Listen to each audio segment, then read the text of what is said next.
Téhilim, chapitre 46. Cantique des fils de Corée, au chef de musique, sur Alamoth. Élohim est notre retraite, notre force et notre secours qui ne manque jamais dans les détresses. C'est pourquoi nous ne craindrons pas quand la terre est bouleversée et que les montagnes chancellent au cœur des mers. Quand ces eaux mugissent, écument et se soulèvent jusqu'à faire trembler les montagnes. Le fleuve et ses ruisseaux réjouissent la cité d'Élohim, qui est le lieu saint où demeure Élion. Élohim est au milieu d'elle, elle n'est pas ébranlée. Élohim la secourt au tournant du matin. Les nations murmurent, les royaumes s'ébranlent. Il a fait entendre sa voix et la terre se fond. Yahweh Sabaoth est avec nous. L'Élohim de Yaakov est pour nous une haute retraite. Venez, contemplez les œuvres de Yahweh et voyez quel ravage il a fait sur la terre. Il a fait cesser les guerres jusqu'au bout de la terre. Il a brisé l'arc et rompu la lance. Il a consumé par le feu les chariots de guerre. Arrêtez et sachez que je suis Élohim. Je suis élevé parmi les nations. Je suis élevé sur toute la terre. Yahweh Sabaoth est avec nous.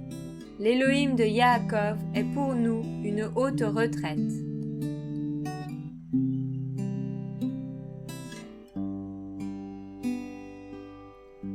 Téhilim, chapitre 47. Psaume des fils de Corée, au chef de musique. Peuple, battez tous des mains. Poussez vers Élohim des cris de joie avec une voix de triomphe. Car Yahweh, Élion, est redoutable. Il est le grand roi sur toute la terre. Il nous assujettit des peuples et des nations sous nos pieds. Il nous choisit notre héritage, la gloire de Yaakov qu'il aime. Élohim est monté avec un cri de joie, Yahweh avec le son du chauffard. Chantez à Élohim, chantez! Chantez à notre roi, chantez, car Élohim est le roi de toute la terre. Chantez un cantique. Élohim règne sur les nations. Élohim est assis sur son saint trône. Les princes des peuples se rassemblent vers le peuple d'Élohim d'Abraham, car les boucliers de la terre sont à Élohim. Il est puissamment élevé. Téhilim, chapitre 48. Cantique, psaume des fils de Corée. Yahweh est grand, il est l'objet de toutes les louanges, dans la ville de notre Élohim, sur la montagne de sa sainteté.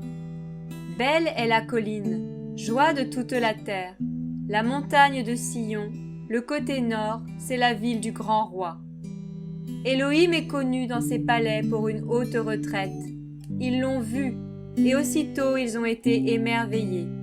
Ils ont été troublés et se sont enfuis à la hâte. Ils ont regardé tout stupéfaits, ils ont eu peur et ont pris la fuite. Là, un tremblement les a saisis, une douleur comme celle de l'enfantement. Ils ont été chassés comme par le vent d'Orient qui brise les navires de Tarsis. Comme nous l'avions entendu, ainsi l'avons-nous vu dans la ville de Yahweh Sabaoth, dans la ville de notre Élohim. Élohim l'établira à toujours. Élohim, nous pensons à ta bonté au milieu de ton temple. Élohim, comme ton nom, ta louange retentit jusqu'aux extrémités de la terre. Ta droite est pleine de justice. La montagne de Sion se réjouit, et les filles de Yehuda sont dans la joie à cause de tes jugements.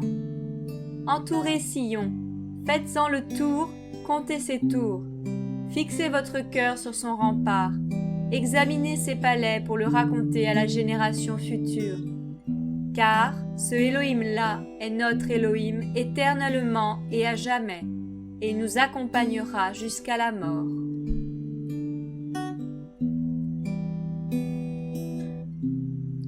Téhilim, chapitre 49. Psaume des fils de Corée, au chef de musique. Vous tous, peuple, entendez ceci. Vous, habitants du monde, prêtez l'oreille. Vous, fils d'Adam, aussi bien que vous, fils de l'homme, riches et pauvres, ensemble. Ma bouche parlera de sagesse, et la méditation de mon cœur de l'intelligence. Je prêterai l'oreille à la parabole, j'expliquerai mes énigmes au son de la harpe. Pourquoi craindrais-je au jour du malheur, quand l'iniquité de mes adversaires m'entoure? Ils mettent leur confiance dans leurs biens et se glorifient de l'abondance de leurs richesses. Un homme ne peut racheter son frère, ni donner à Elohim sa rançon. Car le rachat de leur âme est trop coûteux et il ne se fera jamais. Ils ne vivront pas toujours et n'éviteront pas la vue de la fosse. Car on voit que les sages meurent, l'insensé et l'abruti périssent également, et ils laissent à d'autres leurs biens. Leur pensée est que leurs maisons durent éternellement, et leurs habitations d'âge en âge. Ils ont donné leur nom à leur terre. Mais l'humain ne demeure pas dans ses honneurs, il est semblable aux bêtes qui périssent. Tel est leur chemin, leur folie, et ceux qui les suivent se plaisent à leur discours. Ils seront mis dans le shéol comme des brebis. La mort se nourrira d'eux, et au matin, les hommes droits les fouleront aux pieds. Leur beau rocher s'usera, le shéol sera leur résidence. Mais Elohim rachètera mon âme de la main du shéol, car il me prendra.